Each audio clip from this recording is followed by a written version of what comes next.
First unit organisms and surroundings. അതിലെ ബാക്കി portions നോക്കാം. ഇവിടെ നമുക്ക് പിക്ചറിൽ ക്യാമൽ അതുപോലെ തന്നെ പെൻഗ്വിൻസിന്റെ പിക്ചർ ആണ് കൊടുത്തിരിക്കുന്നത് അല്ലെ. ഇവിടെ എന്താണ് പറഞ്ഞിരിക്കുന്നത്? Animals live also in deserts and polar regions. What are their adaptation? നമുക്കറിയാം ഡെസേർട്സിലും മരുഭൂമിയിലും അതുപോലെ തന്നെ ധ്രുവ പ്രദേശങ്ങളിലും ജീവികള് ജീവിക്കുന്നുണ്ട് അല്ലെ. അവരുടെയൊക്കെ അഡാപ്റ്റേഷൻസ് എന്താണെന്നാ ചോദിച്ചിരിക്കുന്നത് കേട്ടോ. ഡെസേർട്സിൽ എങ്ങനെയാണ്? എക്സ്ട്രീം ഹോട്ട് ആണ് ഉണ്ടാവുക. അതുപോലെ തന്നെ പോളാർ റീജിയൻസ് എന്ന് പറഞ്ഞാൽ നല്ല എക്സ്ട്രീം കോൾഡ് ആയിരിക്കും.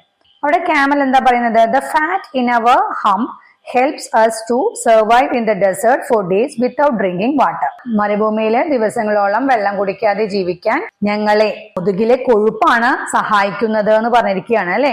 എന്താണ് പെൻഗ്വിൻ പറയുന്നത്? The fat under our skin protects us from the extreme cold in the polar regions. സ്കിന്നിന്റെ അടിയിലുള്ള കൊഴുപ്പാണ് ധ്രുവപ്രദേശത്തെ അതിശൈത്യത്തിൽ, എക്സ്ട്രീം കോൾഡ് എന്ന് പറഞ്ഞാല് അതിശൈത്യം കേട്ടോ, നിന്ന് ഞങ്ങളെ സംരക്ഷിക്കുന്നത് എന്ന് പറഞ്ഞിരിക്കുകയാണ്. Find other adaptations of camel and penguin. Discuss with your friends and write them in the table. അതായത് ക്യാമലിന് ഡെസേർട്ടിൽ ജീവിക്കാനും പെൻഗ്വിന് പോളാർ റീജിയൻസിൽ ജീവിക്കാനുള്ള ബാക്കി അഡാപ്റ്റേഷൻസ് ഏതൊക്കെയാണ് കണ്ടെത്തിയിട്ട് നിങ്ങളുടെ ഫ്രണ്ട്സുമായിട്ട് ഡിസ്കസ് ചെയ്തിട്ട് ടേബിളിൽ എഴുതാൻ പറഞ്ഞിരിക്കുകയാണ് കേട്ടോ. അപ്പൊ നമുക്ക് ഏതൊക്കെയാന്ന് നമുക്കൊന്ന് പറയാം. ക്യാമലിന്റെ അഡാപ്റ്റേഷൻസ് എന്തൊക്കെയാന്ന് പറയാം. ഫസ്റ്റ് വണ് നമ്മൾ നേരത്തെ അവർ തന്നതുണ്ട് അല്ലെ. അതെന്തായിരുന്നു? The fat in their hump helps them to survive in the desert without food and water for days. അതായത് ദിവസങ്ങളോളം ഭക്ഷണവും വെള്ളമൊന്നും ഇല്ലാതെ മരുഭൂമിയിൽ ജീവിക്കാനായിട്ട് അവരെ മുതുകത്തുള്ള കൊഴുപ്പ് സഹായിക്കുന്നു. ദെൻ അടുത്ത ബോഡി ഫീച്ചേഴ്സ് എന്തൊക്കെയാന്ന് നമുക്ക് പറയാം. ലൈറ്റ് കളേർഡ് ബോഡി കേട്ടോ. അവരുടെ ബോഡി എങ്ങനെയാ? ലൈറ്റ് കളേർഡ് ബോഡി അല്ലേ. അതെങ്ങനെയാ സഹായിക്കുന്നത്? ചൂട് ആഗിരണം ചെയ്യുന്നത് കുറയ്ക്കുന്നു അല്ലെ. അങ്ങനെ കീപ് ദം കൂൾ, അവരെ കൂളാക്കി വെക്കുന്നു കേട്ടോ. ദെൻ വൈഡ് ഹൂവ്സ് ആണ്, വിശാലമായ കുളമ്പുകളാണ് കേട്ടോ. അതെന്തിനാ സഹായിക്കുന്നത്? Help them walk easily on sand, മണലിലെ എളുപ്പത്തിൽ നടക്കാൻ സഹായിക്കുന്നു കേട്ടോ. അടുത്ത അഡാപ്റ്റേഷൻ നമുക്ക് തിക്ക് ലിപ്സ് ആണ് കേട്ടോ. അതായത് കട്ടിയുള്ള ചുണ്ടുകളാണുള്ളത്. അതെന്തിനാ സഹായിക്കുന്നു? ഹെൽപ് ദം ഈറ്റ് തോണി ഡെസേർട്ട് പ്ലാന്റ്സ്, അതായത് മുള്ളുള്ള മരുഭൂമിയിലെ ചെടികളെ, സസ്യങ്ങളെ തിന്നാൻ സഹായിക്കുന്നു. ദെൻ ലോങ് ലെഗ്സ് ആണ്. ലോങ് ലെഗ്സ് എന്തിനാ സഹായിക്കുന്നത്? Protect the body from heat, ചൂടിൽ നിന്ന് ശരീരത്തിനെ സംരക്ഷിക്കാൻ സഹായിക്കുന്നു കേട്ടോ. അപ്പൊ ഇതൊക്കെയാണ് ക്യാമലിന്റെ അഡാപ്റ്റേഷൻസ്. ഒന്നുകൂടിയും പറയാം. Light coloured body, wide hooves, thick lips, long legs കേട്ടോ. അടുത്ത നമുക്ക് പെൻഗ്വിന്റെ അഡാപ്റ്റേഷൻസ് പറയാം. ഫസ്റ്റ് ഒരു അഡാപ്റ്റേഷൻ അവർ തന്നിട്ടുണ്ടായിരുന്നു. എന്താണ്?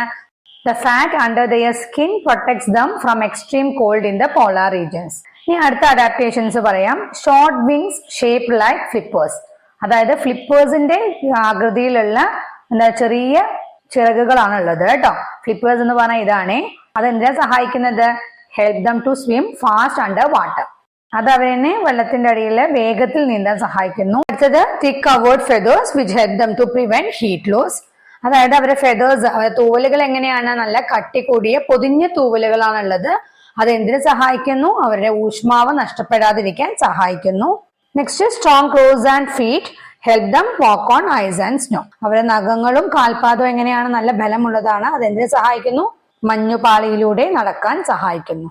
Life without drinking water. Kangaroo rat കേട്ടോ. നമ്മുടെ പിക്ചറിൽ കാണിച്ചിരിക്കുന്നത് കങ്കാരു റാറ്റ് ആണ്. Kangaroo rat is a small animal found in the desert. മരുഭൂമിയിൽ കാണുന്ന ചെറിയ ജീവിയാണ്. It has many adaptations for living in the desert. മരുഭൂമിയിൽ ജീവിക്കുന്നതിനായിട്ട് ഇതിന് ധാരാളം അനുകൂലങ്ങളുണ്ട്. It digs very deep burrows to survive the heat of the day. എന്താണ്? പകൽ സമയത്തെ ചൂട് അതിജീവിക്കുന്നതിന് വേണ്ടിയിട്ട് അവർ വളരെ ആഴത്തില് മാഴങ്ങൾ ഉണ്ടാക്കിയിട്ട് അതിനുള്ളിൽ ജീവിക്കുന്നു. It hunts for prey at night, രാത്രി കാലങ്ങളിലാണ് ഇര തേടുന്നത്. It can live without drinking any water, ഒട്ടും വെള്ളം കുടിക്കാതെ തന്നെ അവർക്ക് ജീവിക്കാൻ കഴിയും.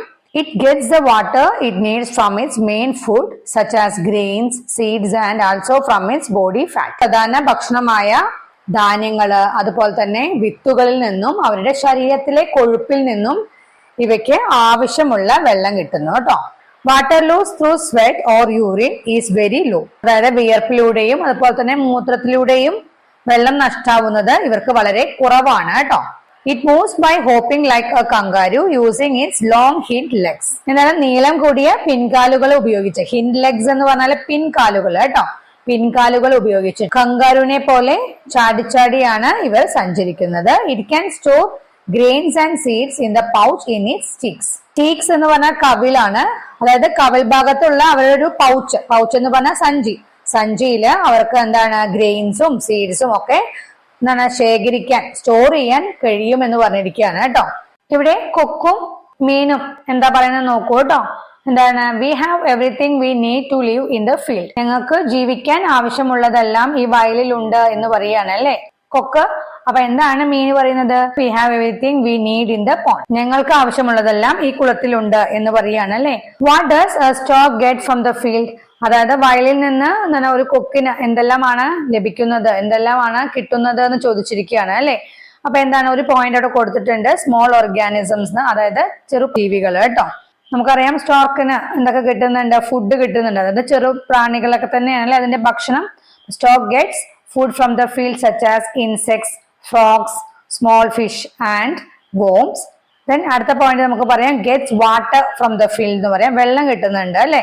നെക്സ്റ്റ് ഒരു പോയിന്റ് നമുക്ക് പറയാം provide shelter. It provides a place to hide or rest. എന്താണ് ഹൈഡ് ചെയ്യാൻ, ഒളിക്കാനും അതുപോലെ തന്നെ റെസ്റ്റ് എടുക്കാനുള്ള ഒരു സ്ഥലം പ്രൊവൈഡ് ചെയ്യുന്നുണ്ട്. ദെൻ സ്പേസ് ടു ഹണ്ട്, എന്താണ് to find and catch food അല്ലെ. Stork gets nesting things like sticks and grass from the field. അതായത് ഫീൽഡിൽ നിന്ന് അതിന് കൂടുണ്ടാക്കാനുള്ള മെറ്റീരിയൽസ് തിങ്സ് ഒക്കെ കിട്ടുന്നുണ്ട്, അതായത് സ്റ്റിക്സും ഗ്രാസും ഒക്കെ. അപ്പൊ ഇതെല്ലാമാണ് കേട്ടോ സ്റ്റോക്കിന് ഫീൽഡിൽ നിന്ന് കിട്ടുന്നത്. എന്തൊക്കെയാണെന്ന് ചോദിച്ചു കഴിഞ്ഞാൽ നമ്മൾ എഴുതേണ്ടത്. Then what does A fish get from the pond? അതായത് കുളത്തിൽ നിന്ന് ഫിഷിന് എന്തൊക്കെയാണ് കിട്ടുന്നത് എന്നാണ്. ഒരു പോയിന്റ് അവിടെ തന്നിട്ടുണ്ട്, എന്താണ് പ്ലേസ് ടു ലിവ്, ജീവിക്കാനുള്ള ഒരു സ്ഥലം പ്രൊവൈഡ് ചെയ്യുന്നുണ്ട് അല്ലെ. പിന്നെ എന്ത് പറയാം ഗെറ്റ്സ് ഫുഡ് എന്ന് എഴുതാം അല്ലെ. Gets food like plants, insects and small water animals. അടുത്തൊരു പോയിന്റ് പറയാം get oxygen from the water. അതിന് വെള്ളത്തിൽ നിന്നല്ലേ ഓക്സിജൻ ലഭിക്കുന്നത്, അതൊരു പോയിന്റ് ആയിട്ട് പറയാം കേട്ടോ. ഇനി എന്താണ് പറഞ്ഞിരിക്കുന്നത്? The environment in which an organism lives is is habitat. ഒരു ജീവി വസിക്കുന്ന അതിന്റെ ചുറ്റുപാടിനെയാണ് അതിന്റെ ഹാബിറ്റാറ്റ് എന്ന് പറയുന്നത് കേട്ടോ, അതിന്റെ വാസസ്ഥലം അല്ലെങ്കിൽ ആവാസം എന്ന് പറയുന്നത്.